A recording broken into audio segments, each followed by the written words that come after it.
Hello, friends. Welcome to this evening lecture on eye examination. I'm sure you all are very much bored, in this lockdown. So I thought, why not to do some activity? I hope you will enjoy this lecture. As you know, that you will have your university final examination somewhere in the end of December or beginning of January. But before that, you will have one test also, one prelim also. 20% of marks from test prelim will be added to your final examination, right? In all the exams, you are given a case with some eye problem. Okay, you have to present the case and you have to examine the case.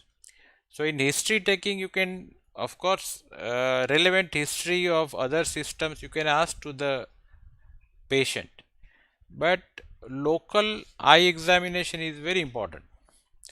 So here we will try that what exactly you can do in local eye examination and how you can proceed forwards. So methodical examination of the eye is very important uh, in exams, a case presentation, and also in your practice also. Everything is true, right?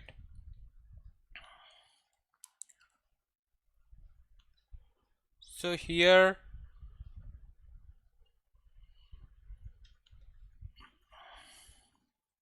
there may be some time lag in changing of images, but don't worry. They may be because of streaming software problem or slow internet connection, but you will see the images. So you can see here, first of all, when you examine the eye, don't directly jump towards cornea, iris, and pupil. No, that is not the way. First, you look at the face and head of the patient, right? First, you notice what is the head posture of the patient, right? Generally, we have got a straight head, but people with some eye problems will develop some unusual head posture. For example, say somebody is having 6 now paralysis, paralytic squint. So that patient will keep head turned toward the right side to minimize the double vision, right? So that gives some clue. So note down the head posture first. Then you look at the forehead also. And forehead, if say somebody is having ptosis, the person tries to lift up the lid by over contraction of forehead muscles. So you can see increase wrinkling also. Okay. Next, then you should see about the chin and face whether elevated or depressed. That will also give you idea about the ptosis and other problems. Then after head, you should see how the eyebrows looks like. Normally eyebrows are symmetrical and with hairs in the eyebrow, but there are some clinical conditions where some abnormality in eyebrows can be found. Say here in the image you can see the ptosis is there. Person tries to lift up the eyelid, and in that process the eyebrows are arched upwards, right? In some cases the lateral one third of eyebrow is lost. I hope you remember which disease. It is in leprosy. In leprosy, lateral one third of the eyebrow is lost, and sometimes that is a clue to the diagnosis.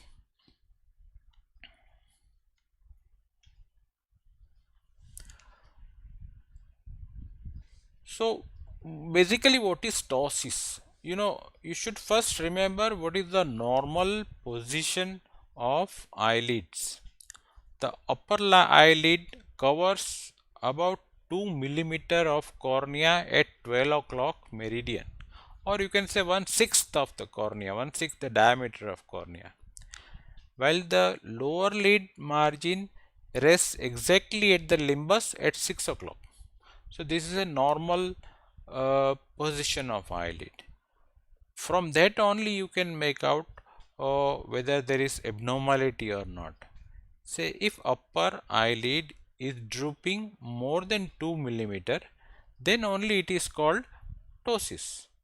If it droops 2 to 4 millimeter, mild ptosis; 4 to 6 millimeter, moderate ptosis; more than 6 millimeter, severe ptosis. As simple as that, right? So you can note down the ptosis and degree of ptosis by just looking at the face of the patient. So if you have got all points in mind, then you can exactly examine the patient. Now here in this image you can see that there is a sort of a staring look, staring. The upper eyelid is retracted and you can see the sclera at 12 o'clock meridian. And normally you cannot see sclera at 12 o'clock meridian, but here in this patient you are able to see sclera at 12 o'clock meridian without asking anything to the patient. Here patient is not over opening the eyes, just is this patient's natural look is there.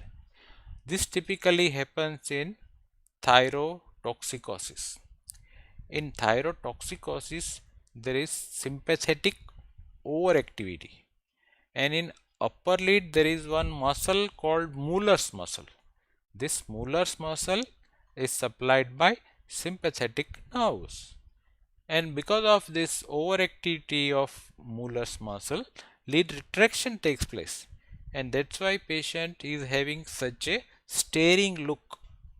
So from this staring look also you can suspect that patient is likely to have thyrotoxicosis. Blinking. We all blink. We blink because we have to renew our tear film with each blink. Tear film renewal will keep our cornea transparent and optically clear. Roughly you can say we blink about 12 to 16 blinks per minute. But if say some irritation is there, then we have to blink more naturally to flush out the foreign body or other particle. Average person blinks about 11,500 times in a day and about 4.2 million times in a year. So you can imagine what amount of eyelid muscles are doing in effort of blinking. So blinking is not just a simple phenomena.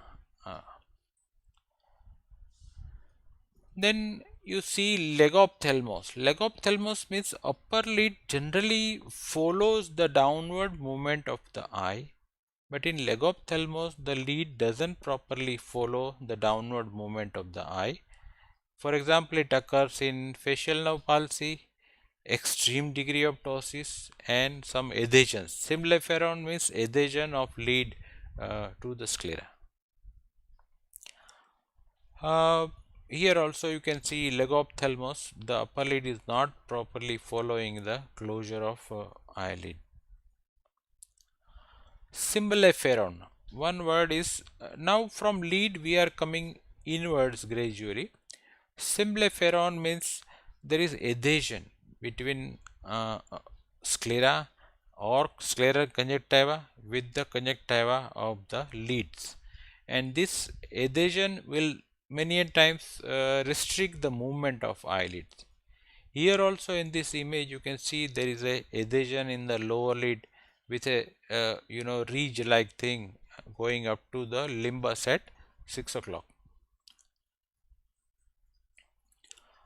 Symblepharon can develop because of acid alkali burns or some skin condition like pemphigoid. mucous membrane pemphigoid or Sjogren's syndrome. This all can lead to symblepharon or adhesion of eyelids to the scleral conjunctiva. Then you should look at lid margin. Uh, Lid margin, generally you can see the eyelashes turning outwards, downwards in lower lid, outwards, upward in upper lid, and margin is just touching the eyeball. But if the margin is not touching the eyeball, but it is everting outwards, then it is termed as ectropion. Ectropion means outward turning of eyelid. Here you can see in this image is various grades of ectropions are there, and ectropion can occur because of trachoma, that is a chronic infection of the eyelids and conjunctiva, or it can occur because of some trauma and resulting into scarring in the lids, or it can result into some mucous membrane disease like pemphigus or Sjogren's syndrome. So this is a ectropion, outward turning of eyelids, that you should note down.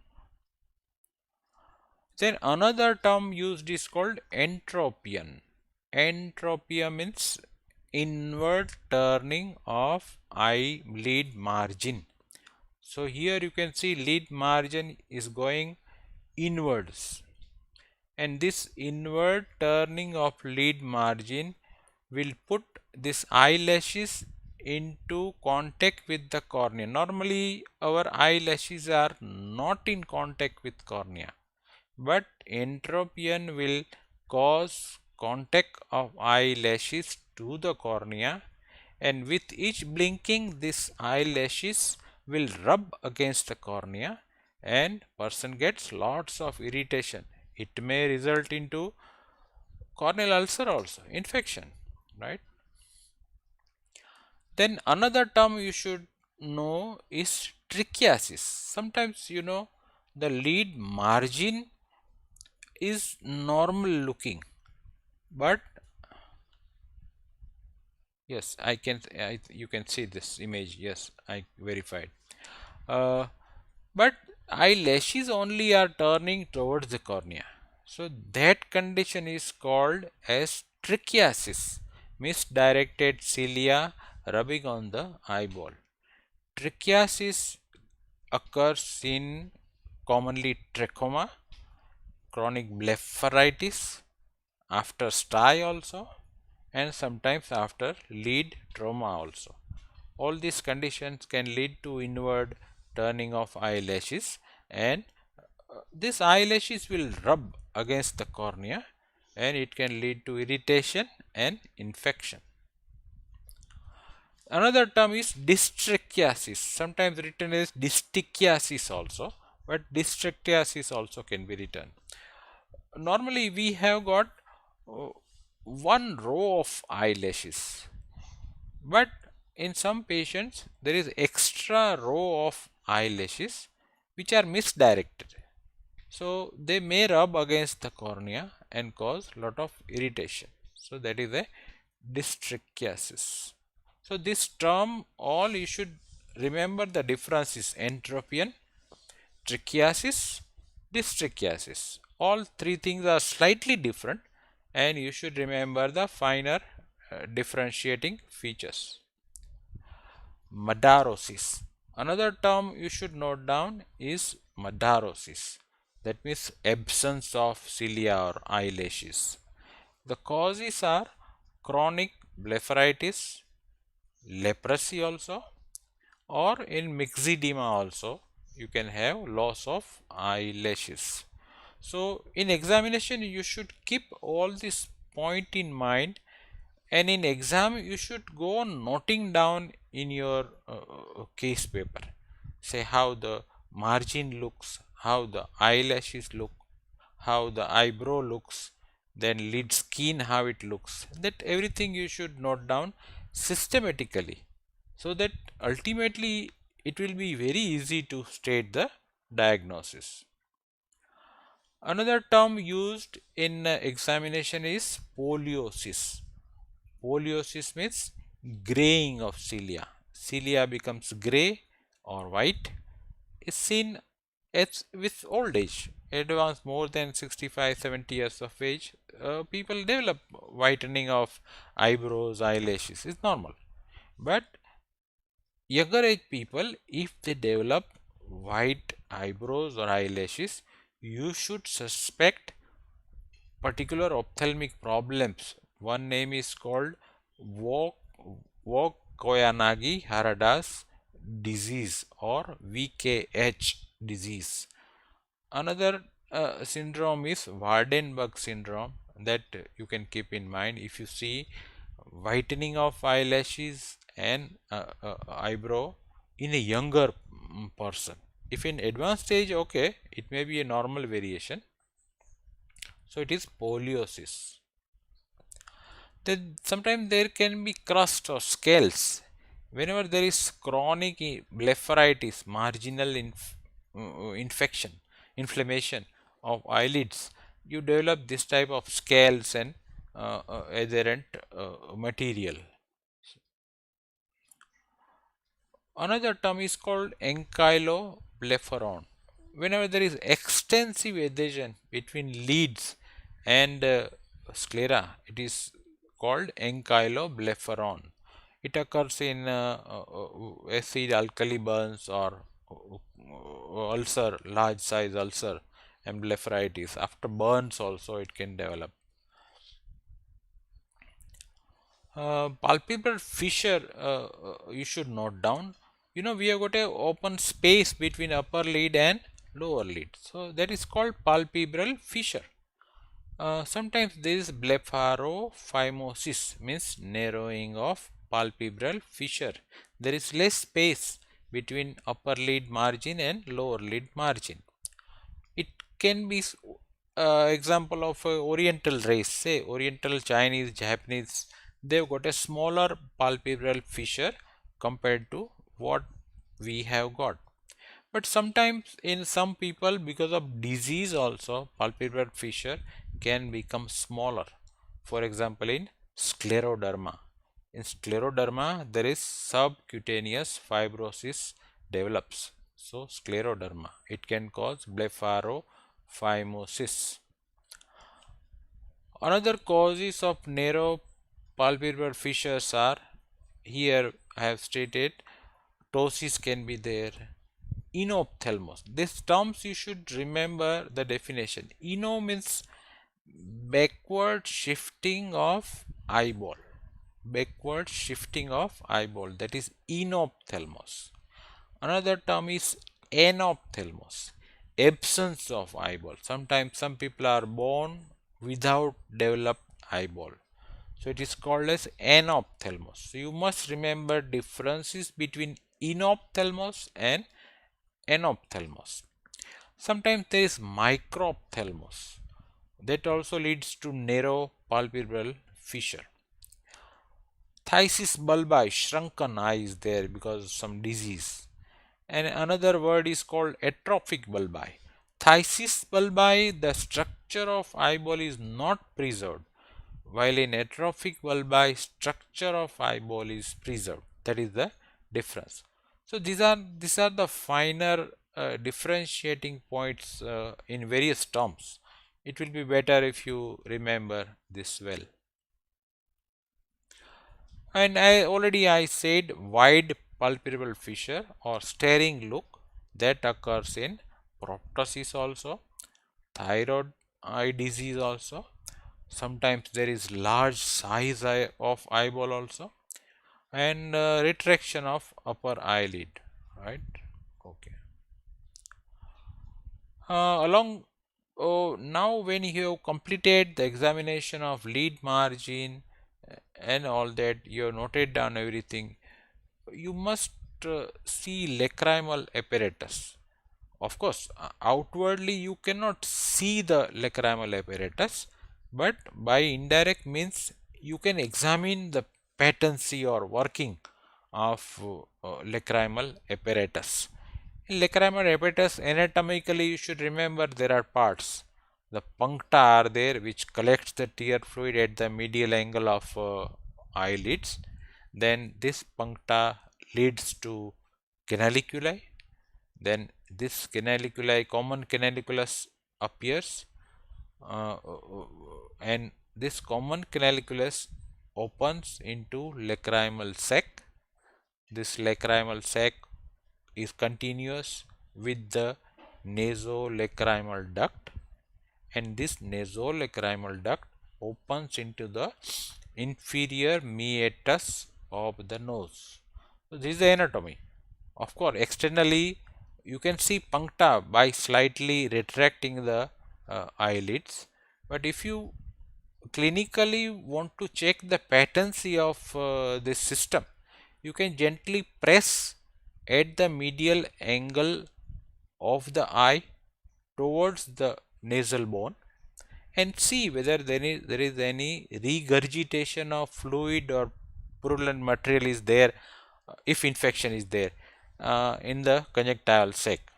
So indirectly you can examine the lacrimal apparatus by just pressing at the medial angle.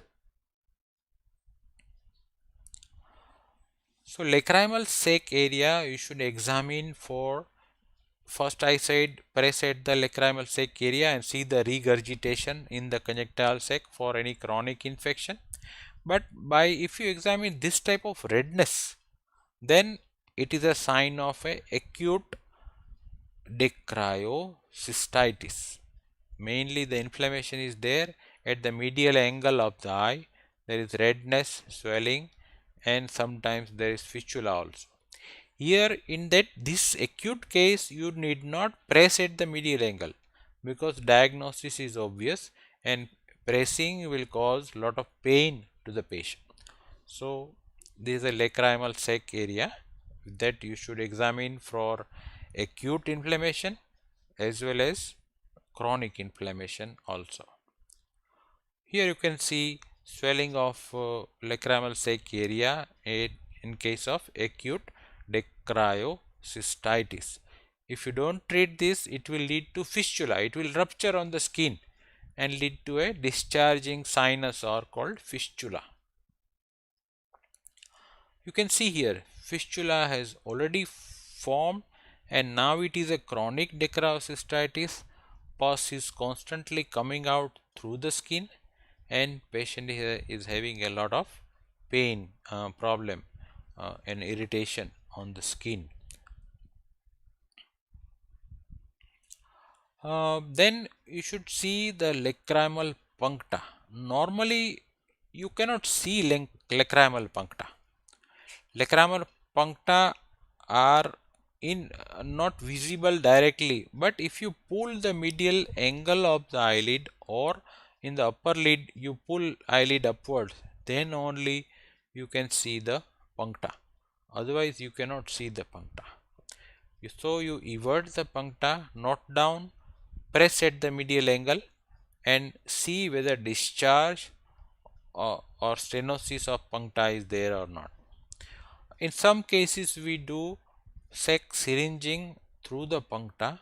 We inject saline through the puncta and canaliculus by a cannula and ask the patient whether fluid is coming into the nose or not, or you observe fluid coming out through the other puncta. If you are doing syringing from lower puncta, you can see fluid coming out through upper puncta. So that is called sac syringing. I hope everybody is listening to the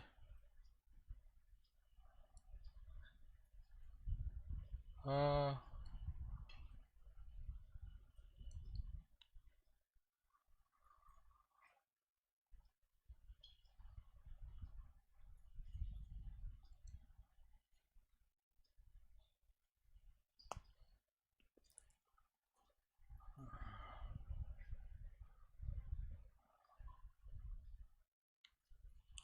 I think you should pay attention to the lecture rather than typing something.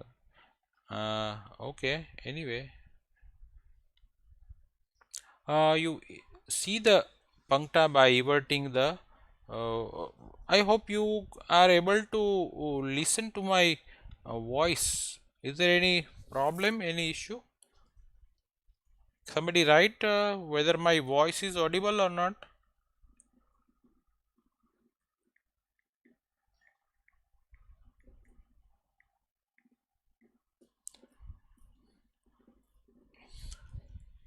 Hello.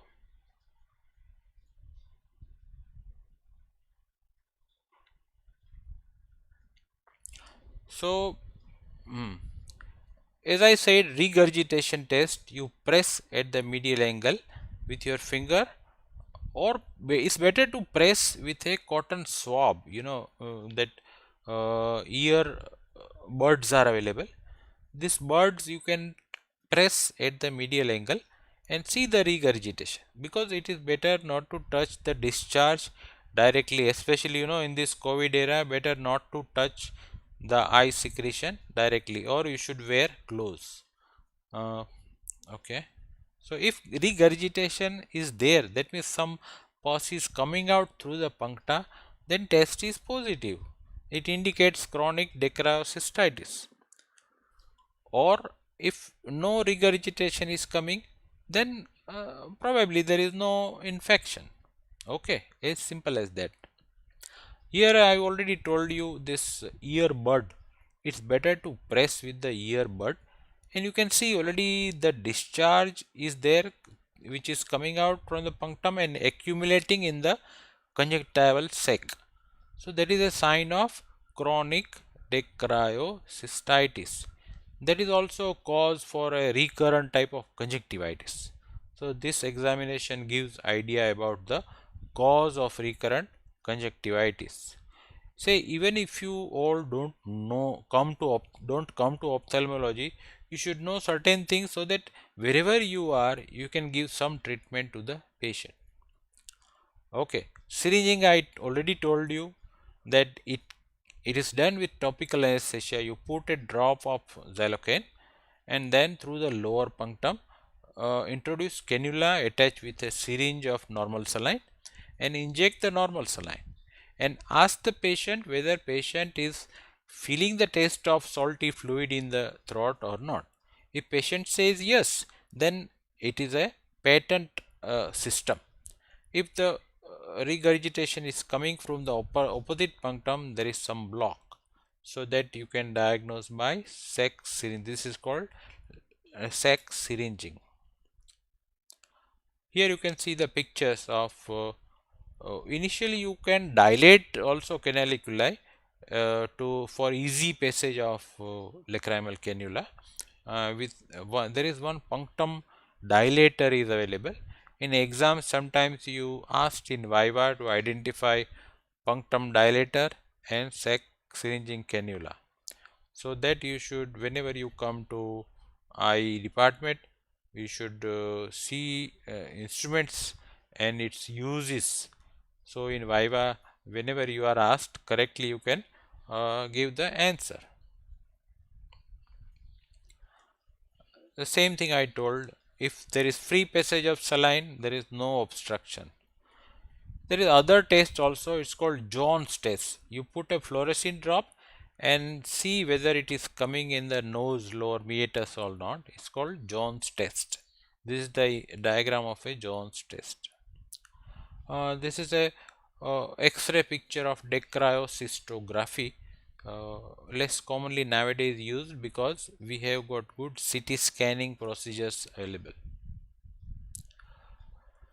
For eyeball, you can see the position of eyeball. Normally, eyeballs are placed symmetrically in both the orbits, but in some abnormality, there may be placement of eyeball may not be exactly in a parallel line to each other, and so that you should note down. Here you can see abnormalities of the eyeball.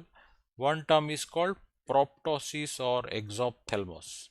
Proptosis means forward protrusion of eyeball compared to other eyeball, or sometimes.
So I really apologize because some, yes, tell them to refresh.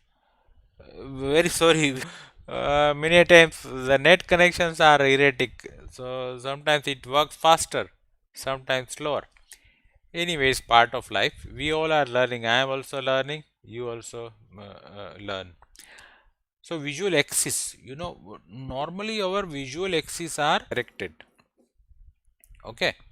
But if visual axes are not parallel to each other, then the eyeball looks different. So you can see here, esotropia means inward deviation of visual axis of one eyeball compared to other medially. So in the middle figure you can see here, you can see this is esotropia. In some cases the deviation is outward. That means visual axis is deviated outwards. That is called exotropia. Exotropia means outward deviation of eyeball. Okay. Then you note down the size of the eyeball. Size of, we all are having slightly different size of the eyeball. Precisely we can measure the axial length of eyeball by ultrasonography, that is called a scan, right? But size of eyeball is increased in ophthalmos, that is the advanced stage of glaucoma, and also in high myopia. Say if somebody is having beautiful large eyes, that I can have myopia. There is a possibility. If the eyeball is smaller in size, it is called microphthalmos. It can also occur smaller eyeball in phthisis bulbi or atrophic bulbi also. I hope you all are receiving the transmission. There was some error, so you all can refresh the transmission. Okay. So, as I said earlier, there can be sometimes absence of eyeball, that is called anophthalmos, absence of eyeball. Some children are born without eyeball, that that is termed as anophthalmos. That also you should note down. There is another term called buphtalmos. Buph means buffalo. The eyeball looks like buffalo eye, so buphtalmos, that is an enlarged eyeball, and there is a glaucoma, congenital glaucoma. Some children are born with glaucoma, and this eyeball develops quite enlargement, and that is called buphtalmos. Another term is anophthalmos, means shrunken away from eyeball. That typically happens in trauma. Say if you are hit with something on the orbital margin and some orbital floor fracture develops, then there is inward movement of eyeball towards the fracture, and so that is called enophthalmos, right? That can lead to ptosis.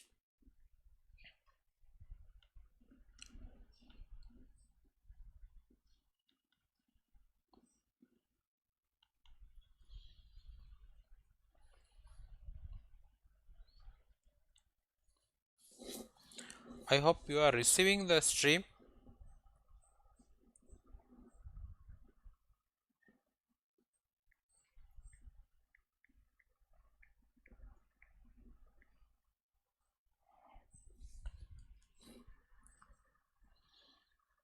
Is it okay? Somebody can write in the chat or not.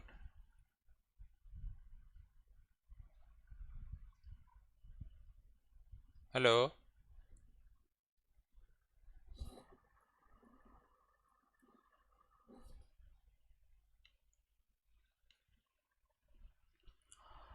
Another term is phthisis bulbi. Hmm. Okay, good, good. I got feedback from Samir. It's good that Samir is constantly giving me feedback. Whether otherwise I'm lost. I sometimes I cannot make out whether what I am speaking and changing the slides, all you people are receiving or not. But anyway, it's good, Samir. Thank you very much. Your CR is very active in this matter. So another term is called, I will just continue like few minutes, and I will show you one small video clips. The second part of the examination lecture I will take on Saturday at 5 p.m. Just one or two slides here. So this is bulbi. So you can see totally disorganized eyeball is there. Aqueous production is already stopped here, and so muscular pool, this eyeball is disorganized. This typically happens in sometimes trauma or severe infection or like this. So this in this case is phthisis bulbi can develop. Okay, so this is about examination of conjunctiva. This we are not giving. I will show you a small video clip of SIC. SICS means small incision cataract surgery, that I had captured with only smartphone, and I hope Small now you can incision see cataract it. surgery by Dr. Hitesh Samir Vyas, can tell me whether Associate it is Professor in visible or not. Ophthalmology. Initially, I will flap, that is the outer layer in the form of capsular So axis. here Here we create a capsulorhexis small is done. disc-like opening in It's the called anterior CCC, capsule of the natural lens. continuous curvilinear capsulorhexis. This is a very fast forward eyeball. Then incision is good. The iodide is, and nucleus is separated. You can see nucleus now, it will come out with a vectis. Okay, then thorough wash done of cortical material, and you see very clear, if you believe now. and now intraocular lens implant will be put inside the eye. You can see the IOL is dialed, then again wash is given, air is in, and see, operation is over. Very easy, right? So it's a fast Precision cataract SICS. surgery I by hope Dr. you Hitesh all Vyas, could Associate watch Professor in this. Ophthalmology. Right? Initially, the Very conjunctival nice. flap, that is Okay. the outer layer So, in the form of friends, capsular axis. Here we create a small disc-like opening in the anterior capsule of the natural lens. so today here we end our lecture. Uh, Second part of this lecture will take on Saturday 5 o'clock, and I request you to pass on the message to your friends. We all are learning together, right? And I have planned one online quiz for you. Okay, so I will pass to Samir one